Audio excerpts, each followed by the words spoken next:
I was sitting in my kitchen, the old radio playing something soft in the background, when I got the call. It was my son, Daniel. He rarely called unless he needed something. But this time, his voice had a tension I couldn't quite place. Before I go on, tell me in the comments, where are you listening from? I'd love to know who's out there, hearing this story with their heart. "Hey, Mama," he said, avoiding his usual warmth. "I've got some news." I smiled, already imagining what it could be. Maybe a job promotion. Maybe, finally, a grandbaby on the way. "I'm getting married," he said. I nearly dropped the spoon I was holding. "Married? Daniel? That's wonderful. Who is she? When do I meet her?" He paused, and then the moment shattered. "Well, that's what I wanted to talk to you about." There was a silence. I knew that silence. It's the kind that falls before bad news, like thunder before a storm. "Mama, I think maybe it's best if we keep things simple. You know, just a small ceremony. Her family's very traditional." I frowned. "What does that mean, Daniel?" Another pause. "She comes from a certain kind of background. She's not used to people like us." "People like us?" I repeated, my voice suddenly sharper. "You mean black? Or you mean poor? Or maybe you mean me? Mama, don't do this." "Don't do what? Ask what my own son means by that?" He sighed heavily. "She's just nervous. And honestly, I think you showing up might make things complicated." "Why? Because I'm not small enough to fit into your idea of presentable?" I said, my throat tightening. He didn't answer that, but silence said enough. Daniel hadn't always been like this. He was the chubby boy who used to hold my hand at church, who cried when I cut my finger cooking, who told me I was beautiful even when my apron was stained with oil and tears. Somewhere along the way, the world taught him shame, and I had become the target of it. "I love you, Mama, but please, don't make this harder than it has to be."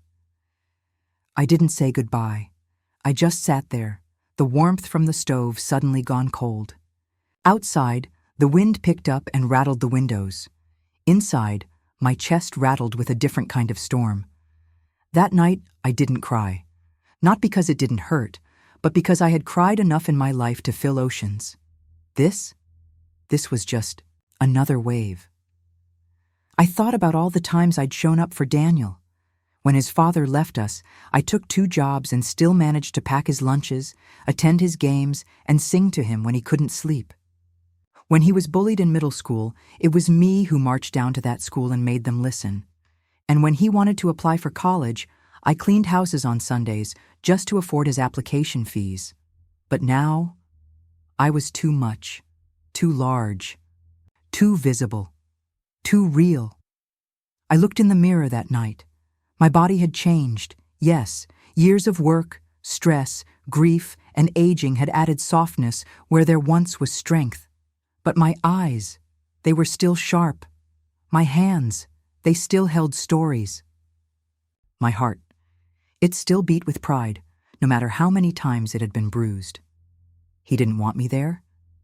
Then maybe he'd forgotten who raised him. But I hadn't forgotten myself. That's when I made the decision.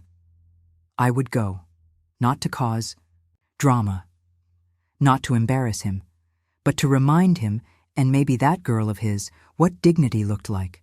Not perfection, dignity. And sometimes dignity wears a size 22 dress and walks with grace. I didn't tell Daniel I was coming. That wasn't the kind of permission I needed anymore. The next morning, I pulled out a box from under my bed. Inside were old photographs, yellowed letters, a few trinkets from a life I had built with my bare hands. At the bottom, wrapped in tissue, was a pair of earrings, gold, with little mother-of-pearl hearts. They had belonged to my mother, and she wore them on her wedding day. I smiled as I held them up to the light. I would wear them too. But first, I needed a dress. I hadn't worn anything formal in years, funerals maybe, church, but not something meant to celebrate. That word had become distant, foreign, like a language I used to speak. So I called Lorraine. Lorraine Johnson had been my friend since high school. She was a seamstress, a proud one, known in our neighborhood for dressing brides, graduates, even a mayor's wife once. She answered on the second ring. "Girl, it's been too long," she said, her voice warm as molasses. I told her what happened. By the end, she was quiet. Then she said, "Come over, let's fix this." Her living room was still covered in fabric rolls, half-finished dresses on mannequins, a stack of gospel CDs in the corner. She hugged me, tight, and looked me over like only a sister friend can. "You need something that says I'm here. I see myself." "I don't want to embarrass him," I said. She snorted. "Embarrass him? Honey, his shame is his own. You're just showing up with grace." We spent hours choosing the fabric. Dark plum, soft but structured. She measured every inch of me like she was crafting armor, not to hide me, but to honor me. As she pinned fabric around my shoulders, she said, "You remember when we were teenagers and you wanted to be a singer?" I laughed. "Don't remind me, I had stage fright." "Yeah, but you had fire." "You still do." He forgot. "But you didn't." That night, I stood in front of her full-length mirror in the unfinished dress. I didn't look young. I didn't look thin. I looked powerful. That's when the second decision came. I would write her a letter. The fiancée. Her name was Alana. I'd seen one photo of her on Daniel's Facebook. Pretty, pale-skinned, eyes too serious for someone that young. I didn't want to attack her. I wanted her to see me. So I sat at Lorraine's dining table, took out a fresh sheet of paper, and wrote with the same hand that had wiped Daniel's tears, packed his lunches, and signed every report card with pride. "Dear Alana, you don't know me, but I've known of you for a while, not through stories or visits, but through silence. My name is Rebecca. I am Daniel's mother. I raised him as a single parent. I gave him my time, my love, and my strength. I sacrificed more than I can list here so he could become the man you love today. He tells me you're from a good family. So am I. He tells me you're not used to women like me. Let me tell you who I am. I am the daughter of a seamstress and a preacher. I survived loss, racism, and poverty, and I did it with dignity. My body has carried weight, emotional and physical, that few could endure. I may not be the mother-in-law you dreamed of, but I am the woman who made Daniel into someone worth marrying. I will be attending your wedding, not to cause discomfort, but to offer my blessing and to remind him that no matter how far he tries to rise, he is only standing because I lifted him. With respect, Rebecca Lorraine read it and wiped her eyes. That's more than grace, that's truth. A week later, the dress was finished. It was simple, elegant, and regal. She even added a sash of deep gold that caught the light when I moved. The earrings from Mama gleamed against my skin. I hadn't felt beautiful in years. But that day, I didn't feel beautiful because of the fabric or the makeup Lorraine gently dabbed on my cheeks. I felt beautiful because I had chosen not to shrink, not to apologize for existing, not to let shame be inherited. I took a bus the next morning, 2 hours and 3 transfers, to the city where the wedding was taking place. I stayed in a small hotel on the edge of downtown. The clerk gave me a look when I walked in alone, carrying a pressed plum dress in a plastic bag. I didn't care. I hung it up and sat on the bed, the letter folded in my purse. I didn't know what would happen. But I knew I would show up, and sometimes that's the beginning of everything. The church was beautiful, not in the grand cathedral kind of way, but in the carefully curated simplicity that screamed money. White roses everywhere, linen runners down the aisle, small strings of lights wrapped around the banisters like some fairy tale. I stood just outside the front steps, watching guests file in, all in creams and silvers, women in pearls, men in tailored suits, every face polished, every smile tight. I had called ahead to RSVP under a false name. Lorraine helped with that. I didn't want a scene at the door. I just wanted a seat. When I stepped into the foyer, a hush followed. Not loud, not shouted, just a ripple of surprise, confusion, and, for some, recognition. I walked slowly, each step deliberate, heels clicking softly on the tiled floor. The plum dress held me like a second skin. My gold sash shimmered under the warm lights. And the earrings, Mama's earrings, caught the sun pouring through the stained glass windows. I didn't look down. I didn't rush. I sat quietly near the back, on the bride's side. Let them whisper. Let them see. An usher approached, a young man, maybe in his 20s. Nervous. "Excuse me, ma'am. Are you here for the—" "Yes," I said gently, not letting him finish. "I'm here for the wedding. It's okay." He hesitated but nodded and walked away. I exhaled. 10 minutes passed. Then I heard the click of heels approaching, fast. Someone stopped by my pew. I turned. It was her, Alana. Smaller than I expected, hair pulled into a tight, elegant bun, a cream satin robe over what I assumed was her wedding dress. She held a clipboard in one hand, but the way her eyes locked onto mine, it wasn't a wedding planner talking to a guest. It was a woman who knew exactly who I was. "Rebecca?" she asked quietly. I nodded. "Yes."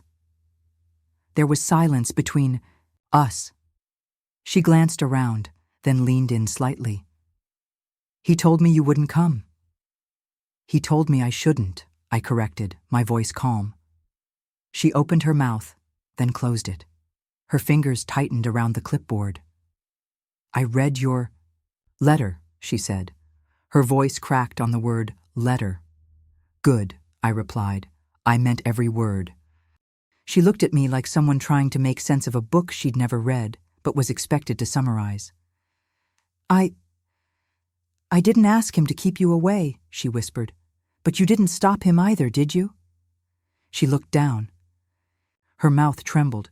"He told me you'd make a scene, that you'd embarrass us, that you—" "That I'm too fat?" I interrupted gently. She flinched. I smiled sadly. "He gets that from the world, maybe from fear, but not from me." Another silence. She looked away. I saw something in her, a girl trying to become a woman, but still unsure how to carry truth. "Alana," I said, "you don't owe me comfort."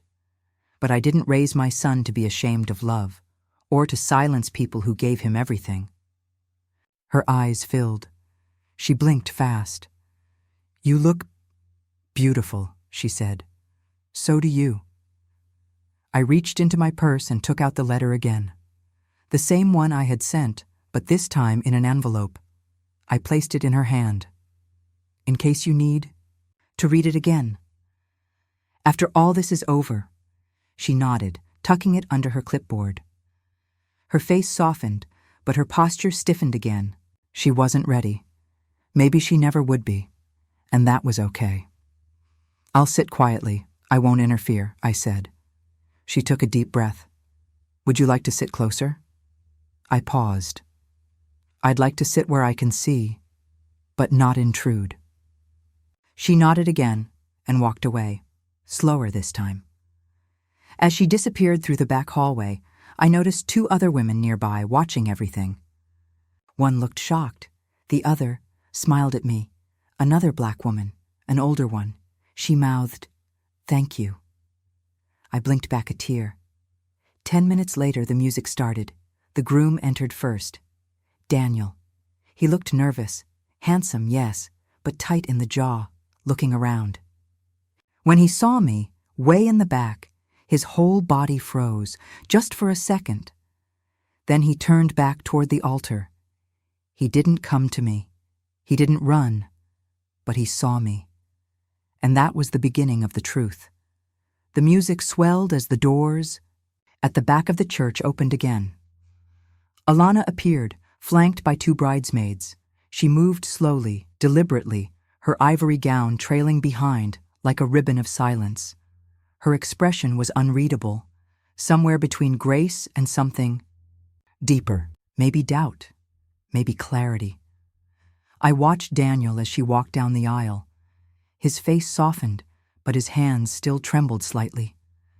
My seat in the back gave me a view of it all, not just the altar, but the people. The eyes that glanced at me, sideways, the whispers, the hushed reactions. And in the very first pew on the bride's side, I spotted a woman with cold elegance, hair in a perfect twist, pearl necklace shining. Her eyes narrowed when she saw me. That had to be Alana's mother. She leaned over and whispered something to the man beside her, probably the father. He turned just enough to glance in my direction, his expression unreadable. I didn't flinch. I had survived more intimidating rooms than this, rooms where I was the only black woman, the only poor one, the only large one, the only real one. The officiant began. He spoke of love, of union, of 2 families becoming one. I let his words wash over me, but my eyes were on Alana. She looked beautiful, yes, but something inside her seemed suspended, not broken, just unsure. Daniel read his vows. They were rehearsed, polished, filled with compliments and poetry. Everyone smiled, even his bride. Then it was her turn. Alana took the paper from her hand and stared at it. She didn't read. She just stared. Then she looked up, straight at me. The room shifted.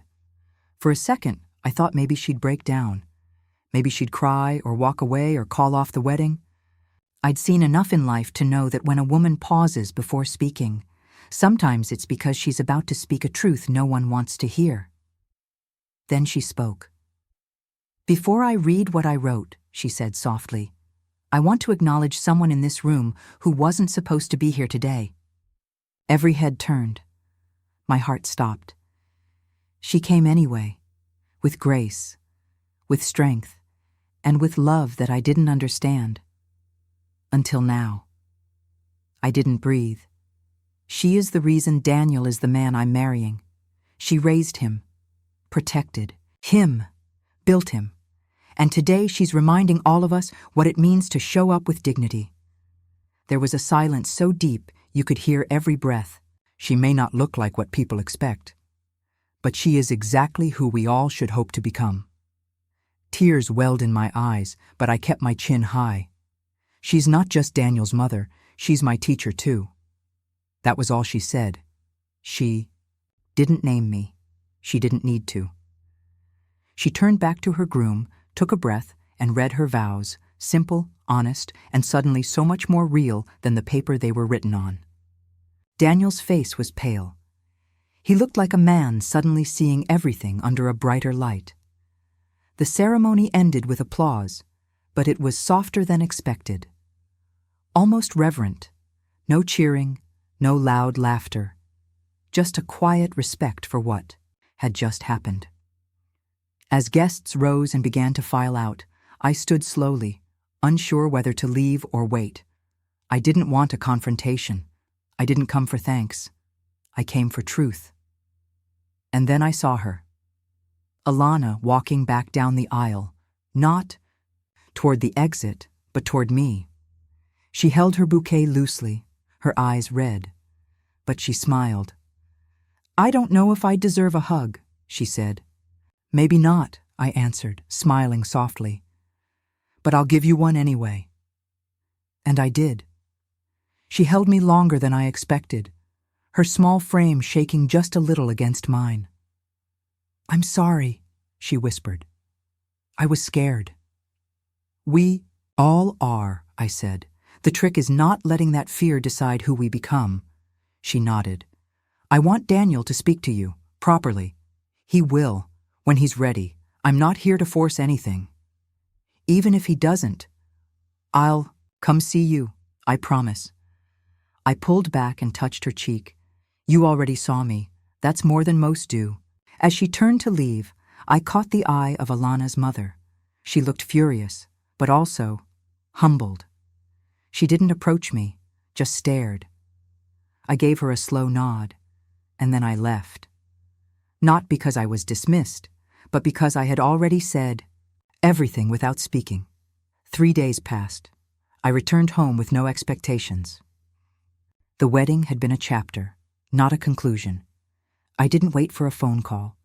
I didn't sit by the window like some woman in an old novel. I had done what I came to do, stand in my own name, not beg for someone else's permission to exist. Still, every now and then, I found myself staring at my phone, not with hope, but with a kind of curiosity. Then, on the 4th morning, there was a knock on my door. Firm, not frantic, not uncertain, just steady. I opened it. Daniel stood there, in a wrinkled dress shirt, sleeves rolled to the elbows, no tie, no bouquet, just a grown man with tired eyes and something heavy on his shoulders. "Hi, Mama," he said. It was the first time in years he'd said it without rushing. I stepped aside. He walked in and sat on the couch, the same one where he'd once built pillow forts, where I'd once combed his hair, told him stories, let him sleep against me after nightmares. Now he was silent, hands clasped, knees bouncing slightly. "I'm sorry," he said at last. I waited. "I didn't think you'd really come. I thought you'd understand, that you'd stay away. That I'd make it easier for you to be ashamed," I asked softly. He closed his eyes. "I didn't mean it like that." "But you did," I said. "You just didn't say the words." He looked up.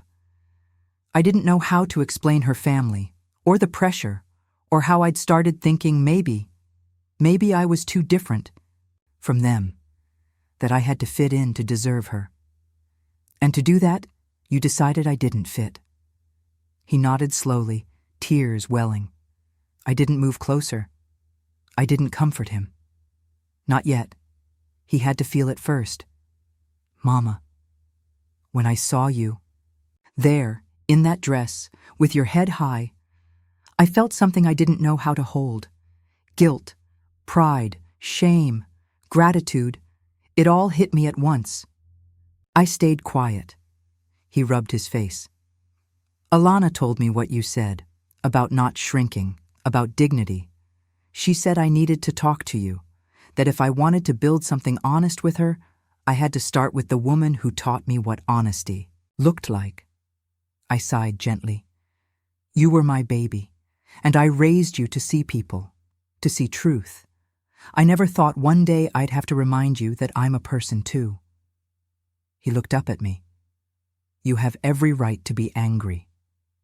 "I'm not angry," I said. "Not anymore. But I am hurt, and that pain doesn't just vanish because you showed up." He nodded again. Then something unexpected happened. He slid off the couch, down to his knees, like he used to when he was a boy, saying sorry after breaking something. He took my hand. "I let the world make me feel like your love wasn't polished enough, like your strength wasn't delicate enough. But Mama, your love made me. And if I'm any kind of man today, it's because of you." Tears fell freely down my cheeks. I reached out and lifted his face. "You don't have to kneel, baby. Just stand with me next time." We hugged. It was long. It was needed. It was new. When we finally pulled apart, he asked, "Will you come have dinner with us next week?" "Not if I have to be someone else." "You don't," he said quickly. "You just have to be Mama." I smiled. "Then I'll bring dessert." He laughed, real laughter, the kind I hadn't heard from him since he was 17. As he stood to leave, he looked at the photos on my shelf. "You still have my high school picture up?" "Of course," I said. "That was before the world got to you." He turned at the door. I think I'm finally ready to unlearn what the world taught me. Good, I said, because you taught me a lot, too, like how to hold on, even when letting go might be easier. He paused. And Mama? Yes? You looked beautiful. Everyone saw it. I didn't say anything. I just smiled, closed the door behind him, and exhaled a breath I'd been holding for years. Thank you for listening to this story. If it touched your heart, make sure to subscribe to our channel and stay with us for the next story. It's already waiting for you on the screen. Because every story told by a grandmother carries the strength of generations. Click and keep listening. We'll be right here.